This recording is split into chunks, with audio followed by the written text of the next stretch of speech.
தளபதி ரசிகர்களை பொறுத்தளவுக்கு பயங்கர பிஸி அப்படின்னு தான் சொல்லியாகணும். ஒரு பக்கம் அரசியல், இன்னொரு பக்கம் வந்து ஜனநாயகன். இது இல்லாம இப்ப சச்சின் ரீரிலீஸ் வேற. சச்சின் ரீரிலீஸ் அப்படின்னு சொன்ன உடனே தான் ஞாபகத்துக்கு வருது 2005ஆம் ஆண்டு வெளியான சச்சின் திரைப்படத்தை பொறுத்தளவுக்கு எத்தனை கோடிகளை வசூல் ஈட்டி சாதனை படைச்சிருக்கு அப்படின்றத பத்தி தான் இந்த வீடியோ நம்ம டீடைலா பார்க்க போறோம். கலைப்புலி எஸ் தானு தயாரிப்பில் தான் சச்சின் திரைப்படமானது உருவாக்கி இருந்துச்சு. ஜான் மகேந்திரா இந்த படத்தை இயக்கி இருந்தாரு. தளபதி விஜய் மற்றும் ஜெனிலியா இவங்க ரெண்டு பேருமே இந்த படத்துல பயங்கரமா நடிச்சிருந்தாங்க அப்படின்னு சொல்லலாம். அதையும் தாண்டி புனிதமானது அப்படின்ற மாதிரி தான் வடிவேலோட காமெடி இருக்கும். குறிப்பா வடிவேலோட சேர்ந்து தளபதி விஜய் அவர்கள் பயங்கரமா காமெடி பண்ணியிருப்பாங்க. இவங்களோட காம்போவே சிறப்பா இருந்துச்சு அப்படின்னு சொல்லலாம். இப்போ வரைக்கும் எப்ப அந்த படத்தை பார்த்தாலுமே புதுசா ஒரு படத்தை பார்க்குற மாதிரி தான் இருக்கும். சச்சின் திரைப்படம் வெளியாகி கிட்டத்தட்ட 20 ஆண்டுகள் ஆகிருச்சு. இப்ப ரீரிலீஸ்க்கு தயாராகிட்டு இருக்கு. இதற்கான அறிவிப்பை தான் கலைப்புலி எஸ் தானு அவர்கள் அதிகாரப்பூர்வமா அறிவிச்சிருக்காரு. இந்த படத்தை தியேட்டர்ல மிஸ் பண்ணவங்க சீக்கிரமா இந்த படத்தை தியேட்டர்ல பாத்துறணும்பா அப்படின்ற ஆவலானது அதிகமாகி இருக்கு. கடந்த ஆண்டு தளபதி அவர்களோட கில்லி திரைப்படமானது ரீரிலீஸ் ஆகி இருந்துச்சு. ரசிகர்கள் அந்த படத்தை பயங்கரமா கொண்டாடினாங்க. இந்த ஆண்டு சச்சின் திரைப்படம் வெளியாகிறதுனால தளபதி ரசிகர்களுக்கு பயங்கரமான ட்ரீட் அப்படின்னே சொல்லலாம். 2005ஆம் ஆண்டு வெளியான திரைப்படம் தான் சச்சின். அப்போ உலக அளவில் இந்த திரைப்படமானது மொத்தமா 20 இருந்து 23 கோடி வரைக்குமே வசூல் ஈட்டி இருக்கு அப்படின்னு சொல்லப்படுது.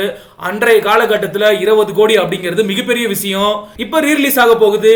இந்த முறை ரீரிலீஸ்ல சச்சின் திரைப்படம் எவ்வளவு வசூல் ஈட்ட போகுது அப்படிங்கறத பொறுத்து வந்து பார்க்கணும். குறிப்பா கில்லியோட ரீரிலீஸ் சாதனையை முறியடிக்குமா அப்படிங்கறதையும் பார்ப்போம்.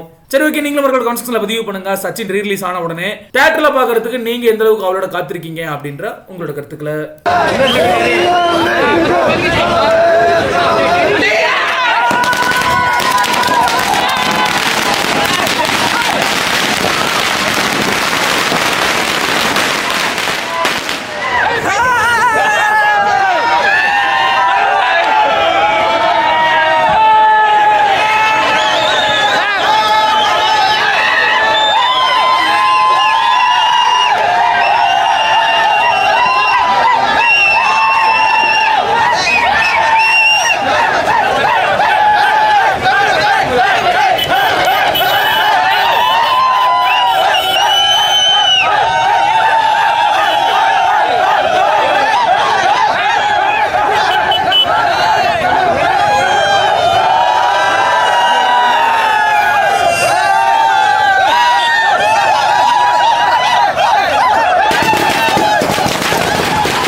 ஆளுக்குள்ளே விட்டா